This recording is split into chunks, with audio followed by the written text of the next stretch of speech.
Appeals meeting to order. This is the June 18th meeting. Before we get started, I'd like to introduce the board to everyone. We'll start with Christine. Christina Stankowski. Rick Schneider. John Avent.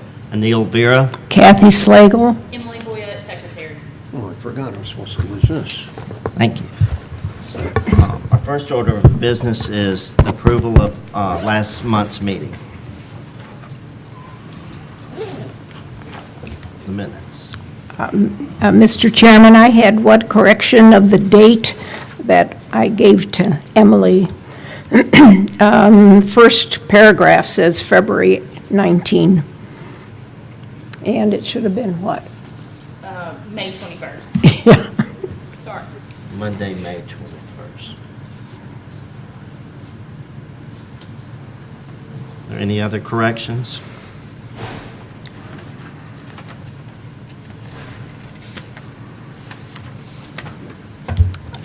Mr. Chairman, I move the minutes be accepted as corrected. Thank you. Do I hear a second?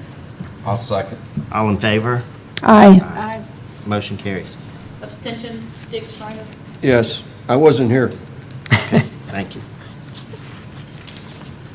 Okay, our first order of business is case BOA 18.08 for 307 Equity Street. And thank you, Mr. Chairman and members of the board. And the case before you today, at 307 Equity Street, this is a variance request of a side setback, and you'll notice on your screens and in your packet the location of subject property along Equity Street.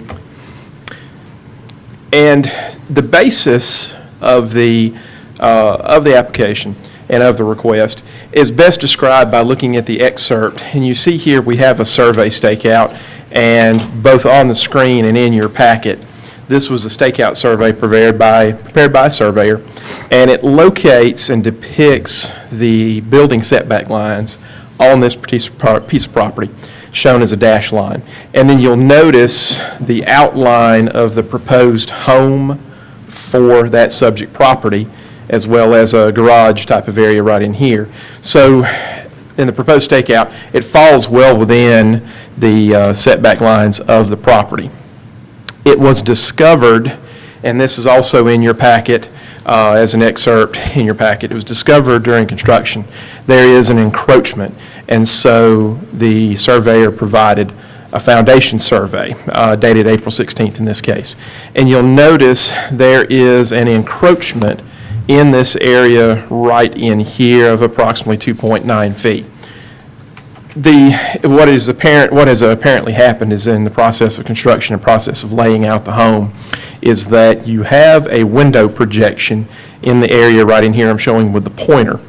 Now, I referenced the article and section from the zoning ordinance in your packet that allows that. So the intent was, and if we flip back to the previous one, you'll notice that with the home laid out within the setback lines, that projection goes across the building setback line, which is allowable. The zoning ordinance allows that in Article 3, Section 3. You can have up to a 24-inch projection. And it appears that, unfortunately, when the home was laid out, the projection was laid out within the building setback line, which shifted the entire home to the south, causing the encroachment below. The home is under construction at this time. These photos are approximately 1 week old. The view I'm showing right here is looking back toward the east from Equity Street. This is walking down the existing lane just to the south of the property, looking back toward the west, and this is the encroachment area. This is the encroachment area right in here if I'm marking with the pointer. And then the projection area that we were discussing earlier is occurring in this photo right here, and here it is zoomed out. So the building setback line, had it been laid out as intended and as desired, the building setback line would have fallen right through here, and then you would have had the allowable projection of this area right here. That would have allowed the entire home to fall within the building setbacks. Due to this situation, we have the request for the setback variance to allow that encroachment. Looking through the requirement and the criteria for a for an adjustment, for a case that comes before the Board of Adjustments. We don't see any criteria due to the shape, size, or topography of the lot that would warrant the hardship to allow staff to recommend approval of a setback variance in this case. The lot is, and I give the statistic in there correctly, it's just over 13,000 square feet in lot size. This is falling in an R2 zoned part of the part of the city, and so the minimum lot sizes in R2 zoning are 10,500 square feet. So we have a lot that is a bit larger than is required for R2 zoning. So based upon that, the staff recommendation, due to a lack of a scene and that we can see as a hardship, the recommendation is for denial. And I'm happy to answer any questions before we turn it over to the owner. I do need to point out an error on page 4 of your packet. At the bottom of the page, I incorrectly referred to the shape of the lot as a parallelogram. That should actually be a quadrilateral, and thank you to Ms. Slagle for her correction. And my apologies for forgetting geometry. And, Mr. Chairman, before we turn it over to the applicant, I'm happy to answer some questions. I do have a question. In the event, just looking at it since the house is already built, if they purchase part of that other, like the driveway part of it, is that an option for them? And I hate to speculate in greater detail about the desires of the homeowner, but if there was a scenario where some property was available for purchase, that you could merge two lots via a common lot line movement, that certainly would be possible, assuming all the other conditions that would allow that to take place were possible. Chairman, if I could also add too, when you start taking pieces of lots and so forth, you do have to be aware that, you know, the neighboring lot may not meet the minimum lot size if you remove property from it. You may create a nonconformity. There are a lot of the factors I think you need to consider when you start talking about piecing away property. And I agree with Buford that, you know, that's sort of, you know, we'd hate to speculate on what could or could not happen because there's no way to really know without surveying and so forth of neighboring property. Even if they're even willing to sell it would be another issue too. Mr. Chairman. Go ahead, Karen. A question, the lane that's next to it, is that the driveway of the house behind? From looking at it in the field, Ms. Slagle, and I will confess not to have researching it into that great a detail, it appears there's probably some type of easement allowing that property behind it. Is that It's a flag lot. It's I'm sorry, thank you. That is a flag lot. That is a flag lot, so that was the condition where what I'm going to assume standing before you is that the flag portion is of the allowable width to allow a flag lot. So apparently where it makes the flag is wide enough where it's contiguous to the right-of-way, so that's an actual lot. And that's an actual lot. So the flag, the roadway belongs to the people behind? It would belong, yes, correct. It belongs, Okay. that's part of the property that would be behind or on the east Right. side of subject property. Yes, ma'am. Would you define a flag lot for us? Yes, sir, Mr. Chairman. And so it's not unusual to have, in order to allow access to different pieces of property, that sometimes the creation of an additional lot via a subdivision or various other forms of creating lots of record, you may have one that has the shape of a flag. So you may have a rectangular area that would form the flag itself, and then you would have a more narrow strip of land that would form the flag pole or flag stick. Those are possible, assuming that the area of the flag pole is wide enough to meet lot width requirements. So it's a way to create a lot that gives the needed access to a right-of-way. Kind of like an upside-down L. Yes, sir, and it would be kind of, another description would be an upside-down L, and where the bottom leg of the L would be considerably wider than the top leg of the L. But as long as the top leg of the L was of sufficient lot width. So for example, if you had a lot that was 300 feet wide, but it was behind another lot and needed access to a right-of-way, you could have, in R2, for example, a 75-foot wide section reaching out to connect to a right-of-way. And as long as you have that minimum lot width to meet the zoning requirements, it's allowable and possible to have those. Question. Yes. When was the error discovered? And Mr. Chairman and Ms. Slagle, I will defer that to the applicant. I'll defer that to the applicant, and in Okay. their presentation, that may be a question you may want to address to them. They can give us the exact dates. Okay. Yeah. I have one. Under R2, you got a 35 front, 35 rear, 10 sides on both sides. The plat reads 15 feet on one side, 10 on the other, 30 in the rear, and 35 in the front. I did a little research on this lot, and the lot's not a recorded subdivision, but it's a meets and bounds lot. So my question is, how were the setbacks? Who came up with the setbacks? They weren't, one, the survey, either it has to be a recorded plat with the different setbacks to the zoning requirements, or something's in error here. And either the survey's in error, or, I don't know, I'm confused why these setbacks are like they are on the survey.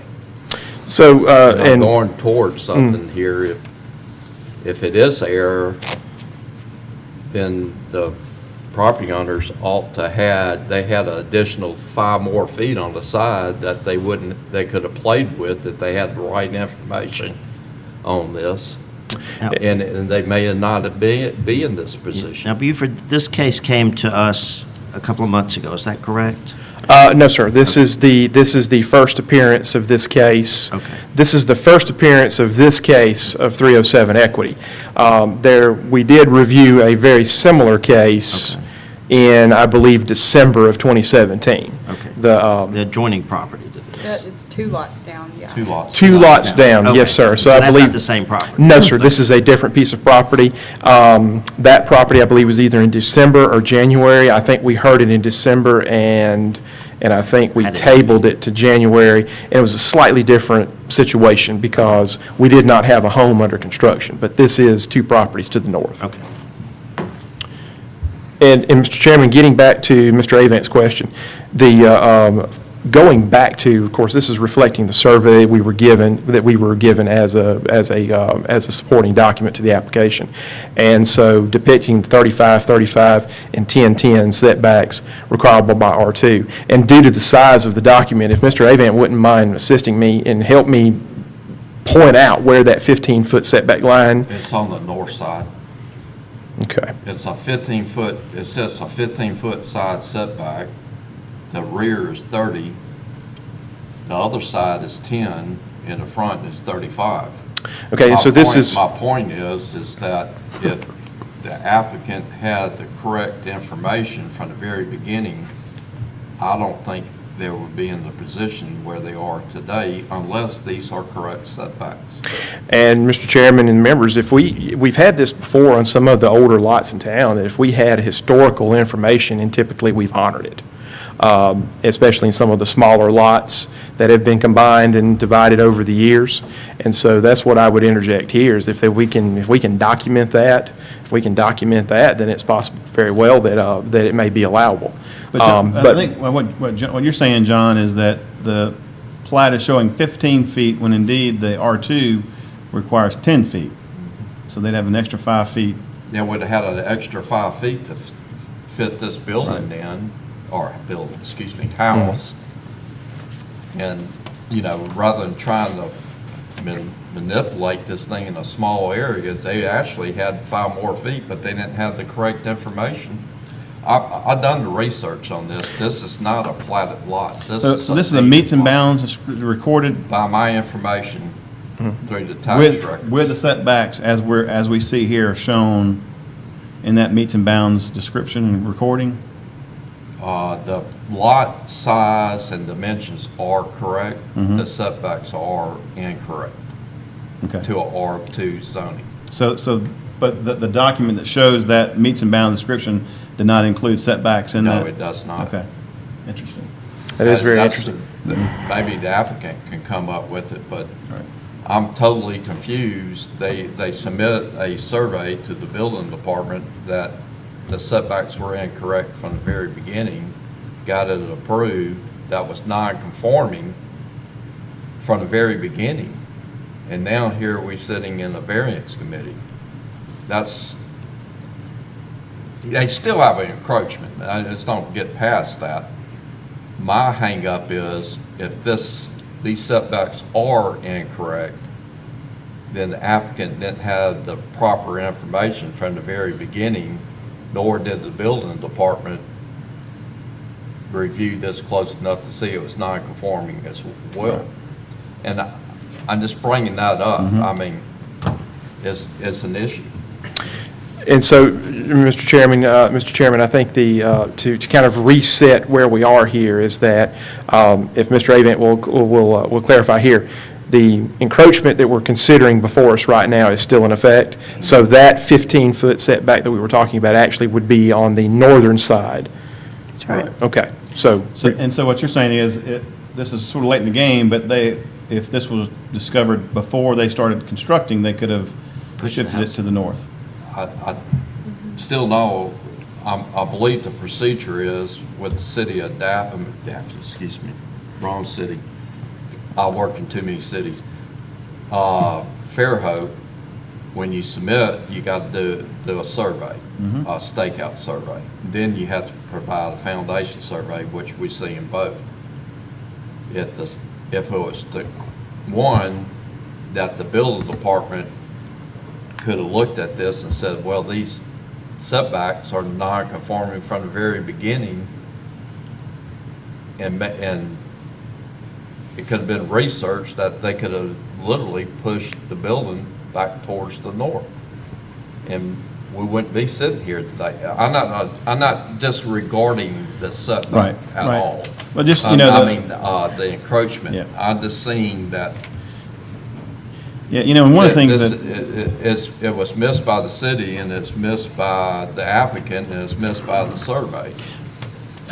Going back to the building department, one of the things, their specialty is building construction inspections. Their specialty is not looking at surveys and that kind of thing. So I understand those guys have got a lot going on. We are in the process of trying to hire a planning tech who can help with that aspect of reviewing these site plans rather than the building inspectors, because that's not their specialty. So I don't want to blame anybody for that. I'm not blaming Right. anybody. I'm just merely seeing what I see. Sure. Mr. Chairman? And if there's something different, then it's something different. If I can address Mr. Avent's comment. If you look on page 2 of your report,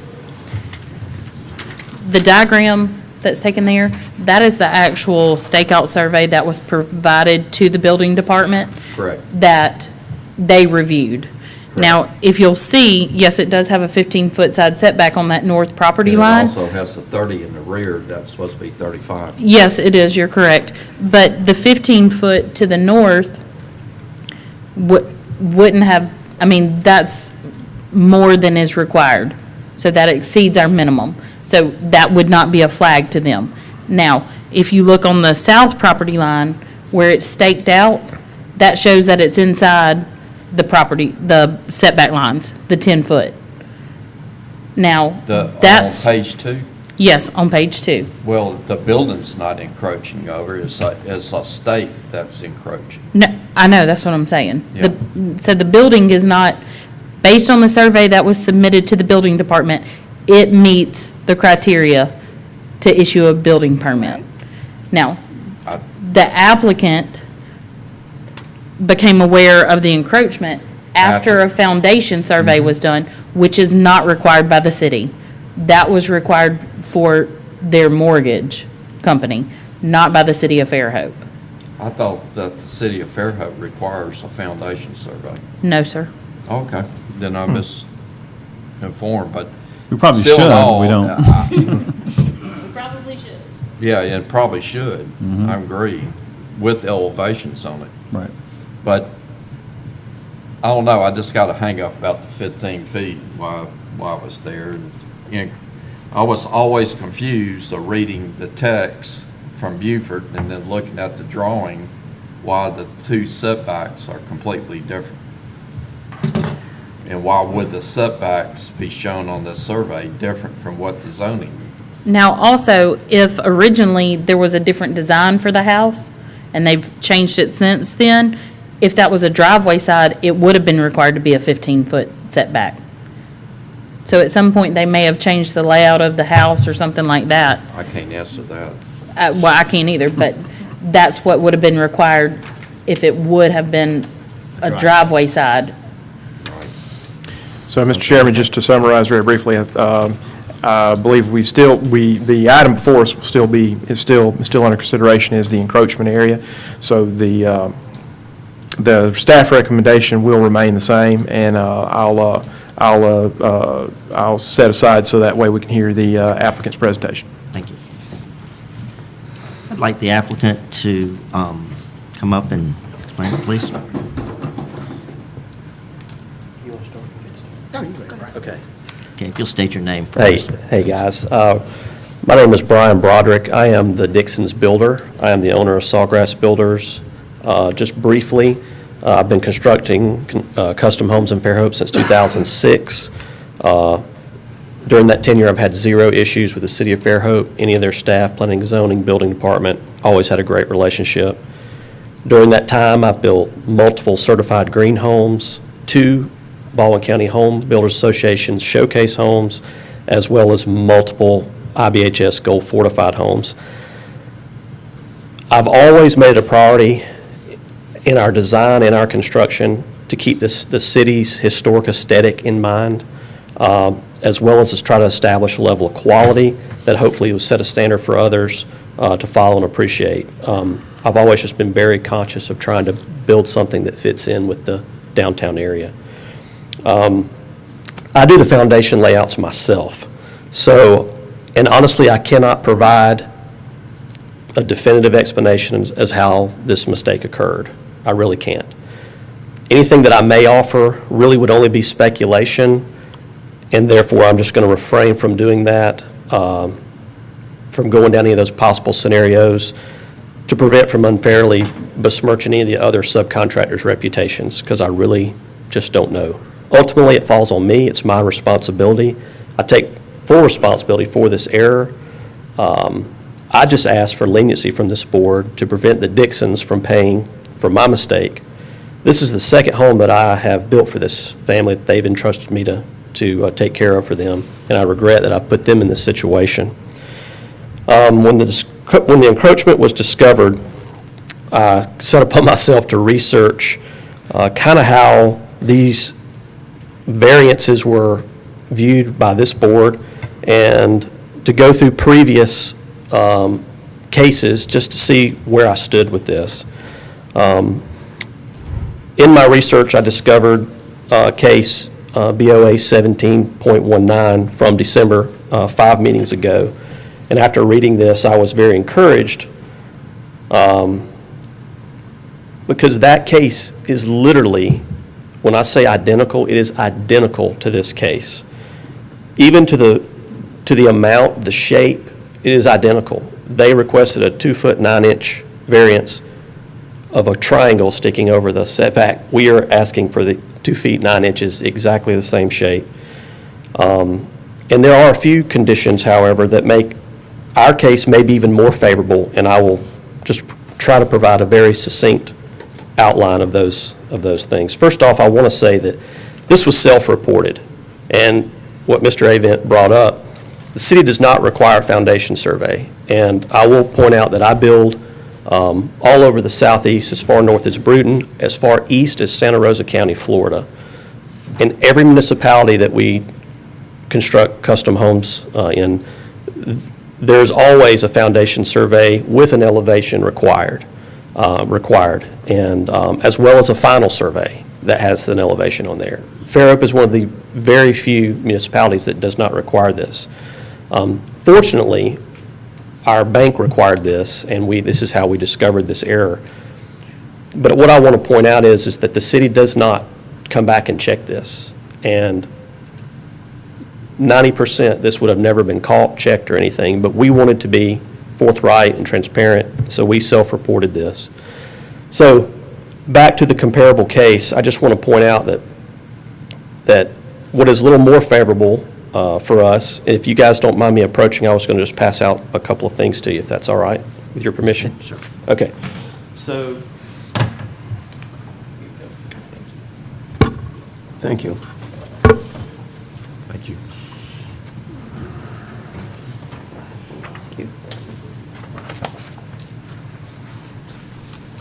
so if you'll notice here, if you compare the two, the shape is literally identical. It is zero difference at all. The difference here is that we have no adjacent neighbor that would possibly have a fire separation issue like this case did. We have a driveway easement that was described earlier to get to the rear lot, and there can't ever be a house built on that. It's only 25 feet wide. Additionally, the adjacent neighbors have no issue with this, and I believe some of them are here to answer that if you have that, want to ask those guys that. One of the things that I want to point out, as you can see on the board here, is this house was originally approved with the setback that goes over the north line. There is an encroachment there that falls within a bay window allowance, and that approved space was 29 square feet over the setback. Our encroachment, due to our error, is 14 square feet over the setback. So we are actually less over the setback lines, even though now I realize that our information we were provided may have been wrong, and we had 5 more feet to the north that would have been That's right. great to utilize, So the other thing is that I just want to point out that I know this really doesn't bear as much, but I've built so many homes in the Fruit and Nut, and so many of them have had detached carports. And under the codes in Fairhope, if this carport was detached, we would have the ability to put that carport within 5 feet of that same setback that we are discussing today.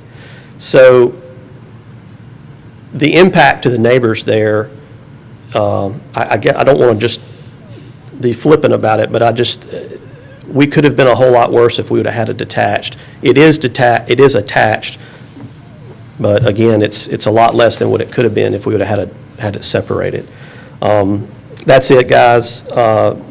I just humbly ask this board to grant this variance, as I feel it's very consistent to what you have recently granted in December, and I don't feel like this adversely affects the adjacent owners in any way presently or in the future.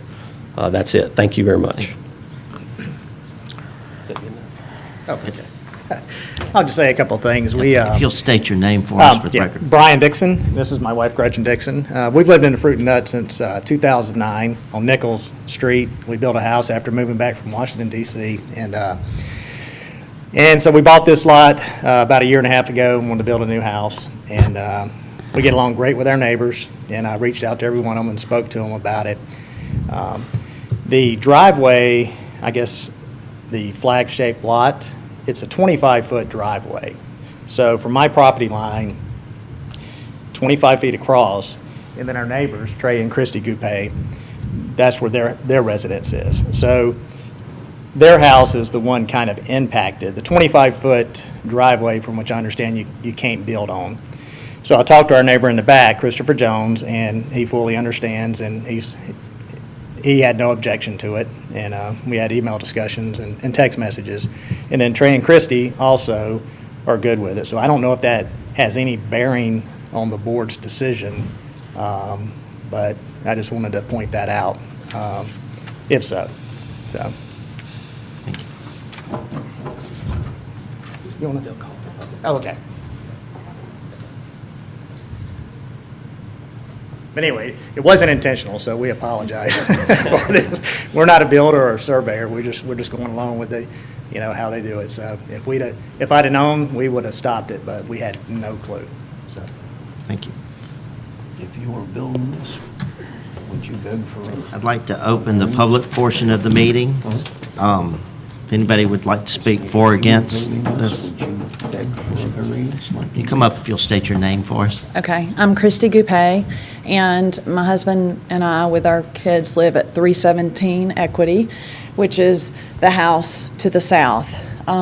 So we do not own the driveway or the lane that was described. We're directly on the other side. And our house is the closest in proximity to this triangle in question. And my husband and I just want to state that we hope that you will listen to their appeal as well, because it was not a blatant act of defiance. It was a mistake, and I don't want to be judged up all the time against the bar of perfection. And this is obviously a very reputable builder and a conscientious couple building a home, and I hope that that they won't have to go through the hardship financially, as well as just stress of having to remove a foundation. So my husband and I would appeal on their behalf as well. Thank you. Is there anybody else that would like to speak for or against this with the public? Mr. Chairman, I would like to say that I did receive an email and spoke with the property owner to the north, the Newsomes. They are also in favor of the request. Thank you. We'll now close the public portion and open it to the board. So obviously, there's not a fire code violation here, on the side of the building, because I remember with the last one, that was a topic, right? Not that we're aware. That was an issue with the case that they referenced. Right. Yes. Software. But there's not. Well, no, it was a fire code violation, Oh. that it would be encroaching the 10 feet between principal structures. So this, On the prior case, yes. Yeah, but not on this one. this projection into the area there is what, 9 inches? No, it's 2.7. How much? 2 feet, 7 inches. This is 2 feet, 7 inches? Yes. I can't read that number. It's 2 feet, 7 inches. Okay. 2 feet, 7 inches is the distance from the foundation to the property line. They're asking for a variance of 2 feet, 9 inches of encroachment. Then the extra space is a normal, typical construction tolerance. I didn't hear you on that, Beaufort. What did you just say? That would be, it's quite normal to have an additional construction tolerance of a couple inches due to form work and material variances and that sort of thing, depending upon what type of finishes go on that area. So it's certainly, that extra couple of inches is certainly in order, for that type of request. Beaufort, if you don't mind, I've been looking at this variance that we approved before, and it seemed to me that the error was due to a surveyor that had an inaccurate That's right, instrument or software. It was a something that- software error, it would. That- wasn't it? Mr. Chairman, that could not be proven. There was no data that they could find that had interfered with their equipment. Well, That- that's, I think, but what I'm basing this on, Emily, was that, I'm just going by memory, and that's scary in itself, but that the surveyor came up, I think it was Poly Surveying or somebody, and said the error was due when they staked out the lot by what he testified was that it was staked out by an inadequate software problem That's in right. his survey. Yeah, and he didn't double equipment. check it manually. And when they Yeah. checked it, they found the error.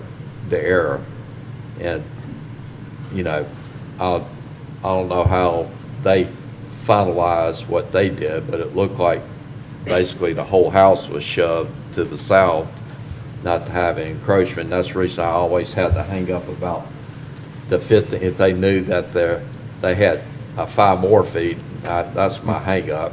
You know, it's done, but I just had a hang up about that. They would have known they had more room, but that's between them and their surveyor. But it's still an encroachment. So I'm just trying, we set a precedence, I believe, and I think Wayne kind of had a little discussion with me about this. We set a precedence, and right or wrong, indifferent is basically the same type of issue, I guess. And the difference is that this doesn't require a firewall, which the other one did. So I know I'm just rambling, but I'm just trying to go back through the whole motions of why we did it last time and why we shouldn't do it this time. And I'm not saying approve and not approve it. I'm just trying to go through the whole motions since we did set a precedence on it. And Mr. Chairman, just to Am I saying reiterate, that right? Yeah. I'm kind of hung up about it. just to reiterate very, very briefly, if we're going back to and looking at the stakeout survey right here, this window projection across the setback line is certainly allowable, and by the reference to a section right there of the zoning ordinance. And that is not uncommon because you have eaves, balconies, and various other projections that do that. And as long as they are 24 inches or less, they're certainly allowable. So, so that right there is a projection rather than an encroachment. Yeah. Can I ask the builder why it was shoved to the south this, for whatever reason? Why, because you were allowed the projection of the window. Well, and it looks like he shoved it back to get it in the setback. Yes, let me back up 2 questions there. Number one, to your comment, if we would have known we had 5 more feet to the north, we certainly would have shifted it that direction. Because the owners wanted more room to the south, that's where their courtyard area was going to be for basically their backyard entertaining area. So we wouldn't even be anywhere near this. That's neither here nor there. That's looking back. So the other thing is that the window projection was approved into that north setback, and it's actually 3 feet out, and it was approved, and I was told afterwards that the maximum was 2 feet, so they even approved it more than what, when we submitted the stakeout survey, it was already approved more than what the allowable restrictions are allow. So I'm sorry. And then to answer your question why it was shoved down, that goes back to me being very transparent and saying I can't really put my finger on it. I laid this house out myself, and I am one of the few builders that does it himself. And I'm a 3rd generation builder. I learned the hard way. My grandfather still builds. So when we started laying this house out, we started on the south corner that you see at the front of the house, the south corner of the carport. That's where we started, and then we laid the house out going north. So for this to happen, I don't want to disparage anybody involved in this, because I went back to try to prove what my suspicions were, and I could not. All the hubs, the stakes were gone. As soon as we got through with the foundation, Brian and I rented a machine, we cleaned the site, graded it, and in the process, dug up all the hubs that were originally there. So Right. Anything that I would offer you would just be speculation, and I don't feel comfortable doing that. So that's just the honest answer. Yes, ma'am? So did you know at the time you were laying this out that 10 feet was the setback line? Oh, absolutely. absolutely. So then you knew that you really weren't encroaching it on that north side because this was being Oh, put no. into a 15-foot. Oh, no, I thought you meant that I know the south setback No, was 10. on the north side. No, we were under the impression that the 15 feet was what we had because the survey that we were provided showed these setbacks. We do the design as well in my office. I have a full-time architect in my office, and we design just about all of our homes. And when we get the surveys, that's the first thing we do is basically get a plat that shows our setbacks, and that's our footprint that we use to start the design. So you didn't question why it was listed as 15 instead of 10? I didn't because there's lots of lots that I've built in downtown Fairhope that have these same setbacks. They have 15 on one side and 10 on the other, so. I want to make it clear that with my limited research, Yeah. I didn't find anything different from Right. 10 feet. Your surveyor may have a document somewhere that says it has to be Yeah. 15. I'm just, I just bring it up, something different, what was in the text. Sure. And I was just curious why it was different. So Yeah, well, not to be I'm arg- not saying your surveyor's wrong. I'm Yeah. just saying that with my research. Yes. I'm a surveyor also. I so understand, yeah. I understand the process, but Well, if there was a driveway on that north side, then that setback would be 15 that's feet. correct. And that may have been the assumption of the surveyor, that there was going to be a drive down that side because it was the square. It's an irregular shaped lot. That's Yeah, but the, you still show the setbacks proper and then show. oh, all that. I agree. That's just what we had to work with, so that's kind of where we started from. That was our starting point. That's Let it. me ask a question. Yes, sir. This house has already got the foundations in, the building is, look, from these pictures, looks like it's about a third done or so? Yeah, it's completely framed. When we discovered So what is the correction here? What can you do? there's really, there's certainly numerous options that are catastrophic, to say the least. And it really depends That's what I'm on, thinking in my mind. So after we get done with all of this discussion, yeah, it really comes down to, is this sensible to approve? And I think it is. well, I'm not going to say anything else. I'll let you stay with that, so. This is ridiculous to continue to discuss it and everything when there really is no reasonable correction to it. Except, Dick, this is the third case we've had on people who have built and have we approved them. infringements. I remember saying no to one, and. Well, I know we approved This is one. 3 in, I would say, 6 months. That's a lot of people who are infringing on the rights, I mean, on the. That's a correction that has to be addressed at the surveyor and the layout. And at the time they bring that in, It was approved, I mean, it was correct in the beginning. It was correct in the beginning. I thought it wasn't Yeah, correct. it was correct at the beginning. It was moved. Well, I guess, was it moved because the foundation was moved or what? What was the Explain it. He reason? just explained it. Yes, sir, the house was shifted to the south. That is what I've been saying. I really don't know how the error occurred.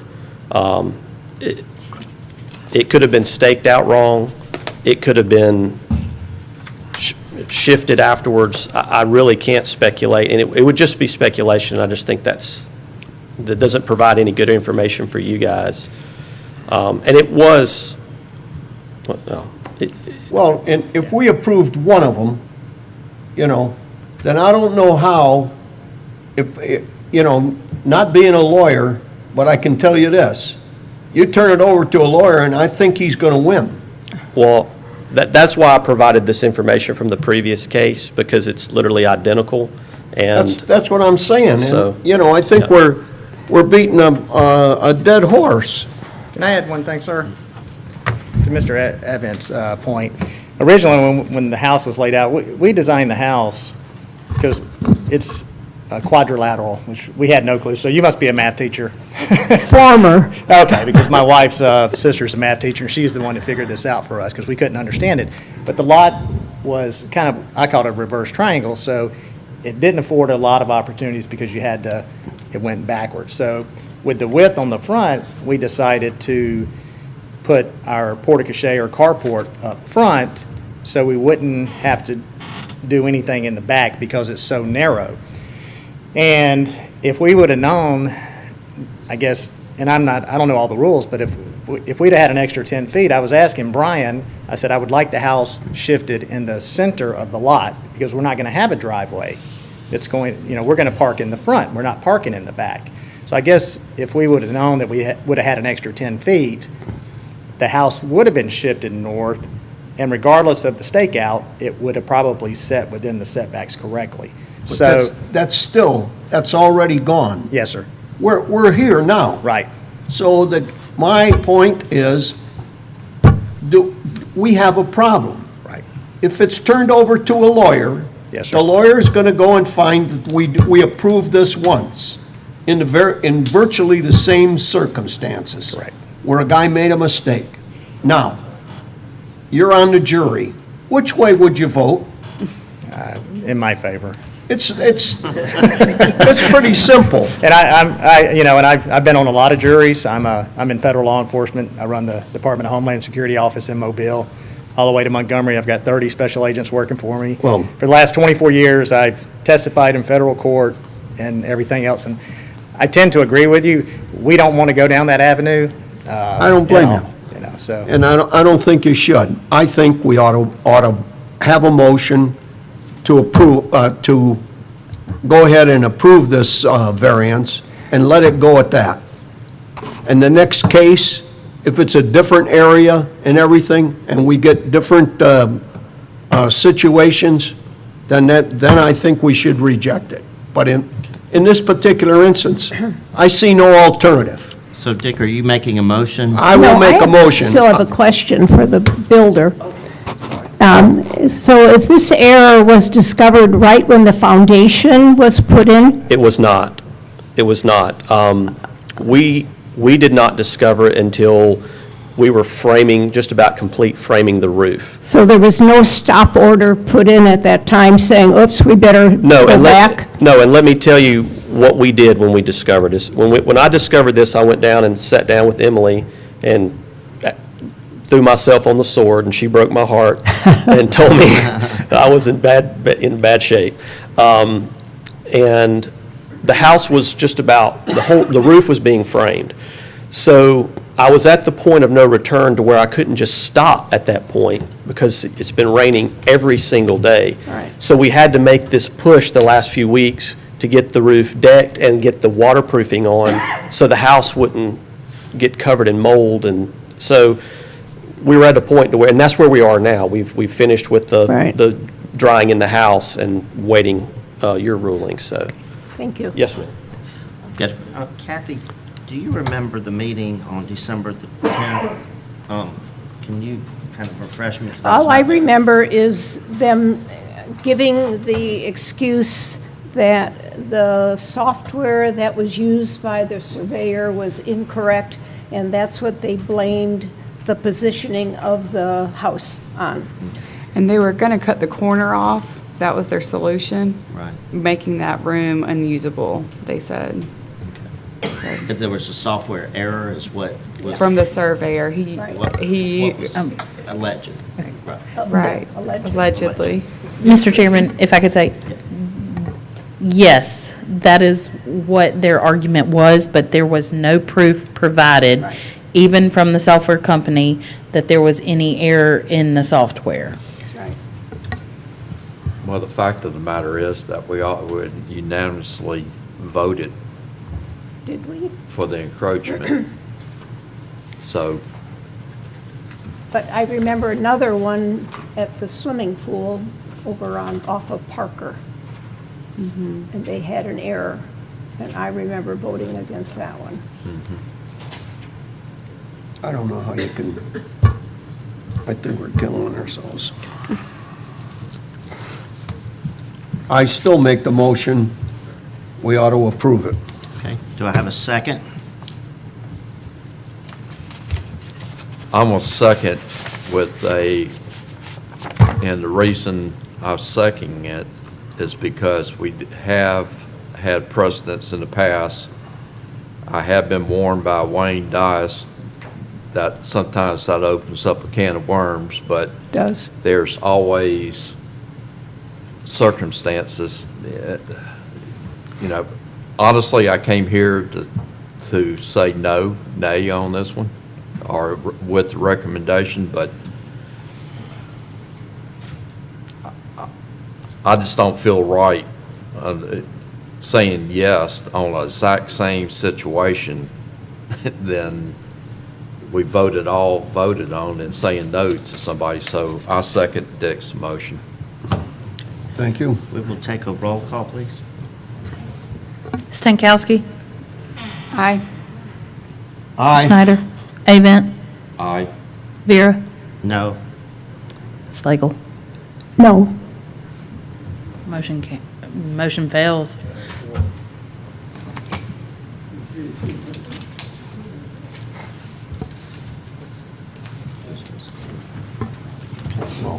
Just a question here. Yes. How does it fail, 3-2? You have to have a supermajority. You have to Okay. have 4-1. Okay. Is it still open for, ask a couple questions? Sure. Okay. Sure. So I guess I don't understand, Ms. Slagle, number one, you voted unanimously to approve this one that I've referenced with a fire issue in place on that one where we have no fire issue in place here. Right. I don't understand how this is not only consistent with what you've already approved, but it's actually a better situation that's been approved. I don't understand how that can be even remotely considered. So was the vote in December wrong? Was my vote in December wrong? Okay. So this is a better situation than we had in December. Better? Yeah, there's no fire better. issue, there's no adjacent house 11 feet away. The closest home is 35 feet from this piece of property. We're going to lose this. This is, I just feel like this is going to open up the city to undue legal issues and legal fees that we certainly have had enough of that. And that's So, your option. Yeah, I would strongly ask the board to reconsider. That's it.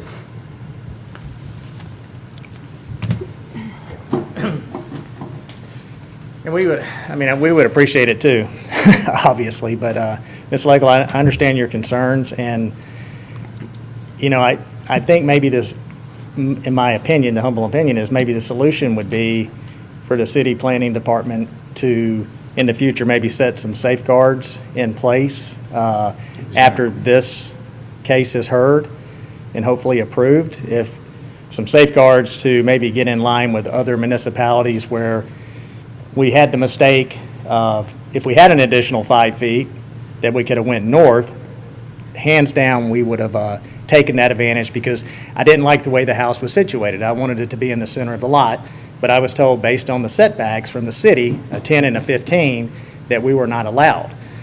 So if it had been allowed, hands down, our house would have been shifted north, because we have a lot of space between there and the north, and I didn't want my house toward the driveway, because my neighbor and his kids, they're up and down the driveway on a daily basis. They have 2 children, so it makes a lot of noise.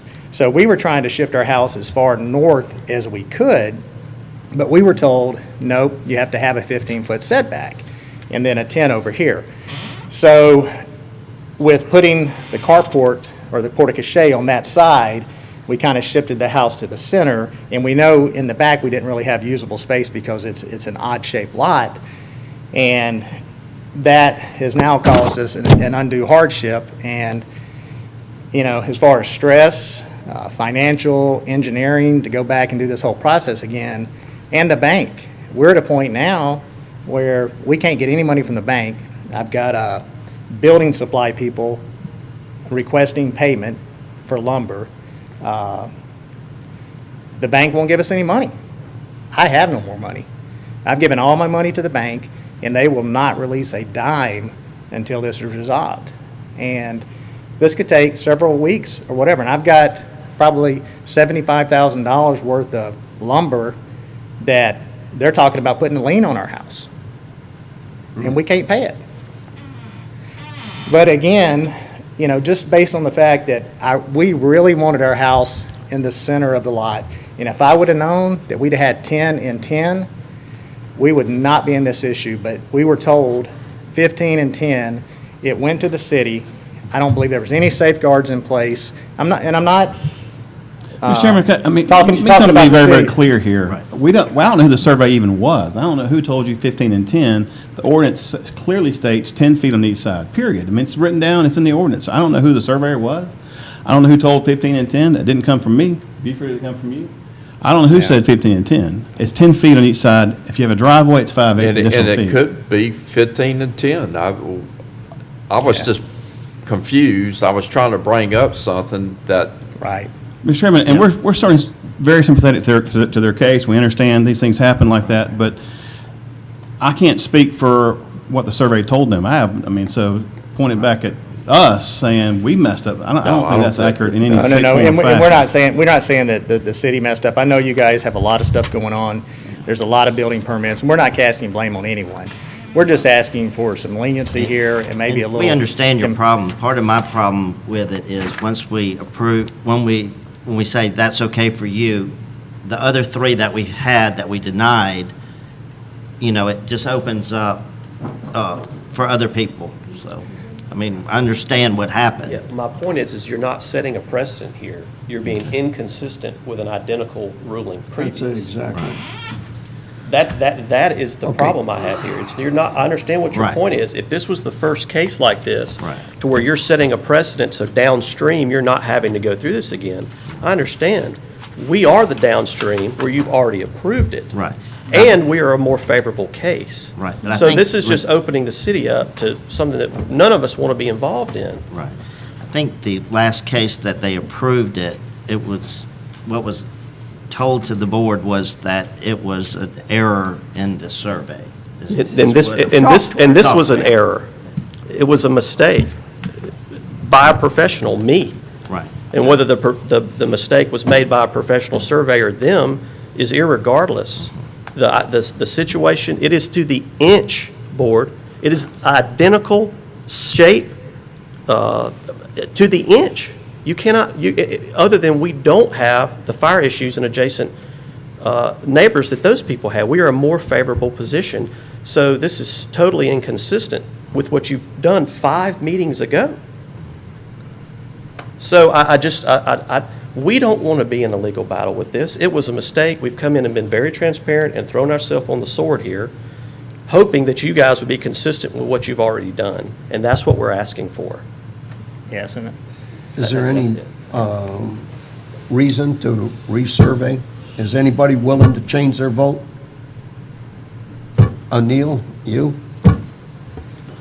Either one of you willing to change your vote?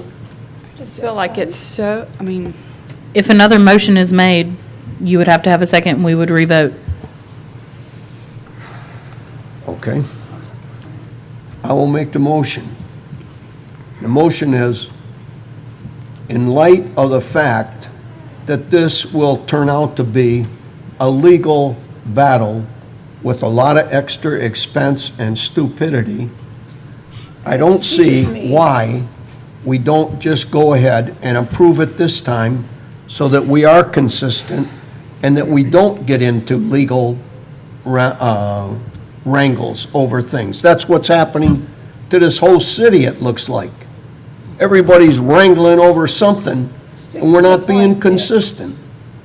So, I recommend that we reconsider and approve this in light of all of the situation that's out there right now. Will you second again? Okay. Then that's it. Christine, will you second it? I'll second it. All right? Stankowski, Aye. Aye. Avent, Aye. Vera.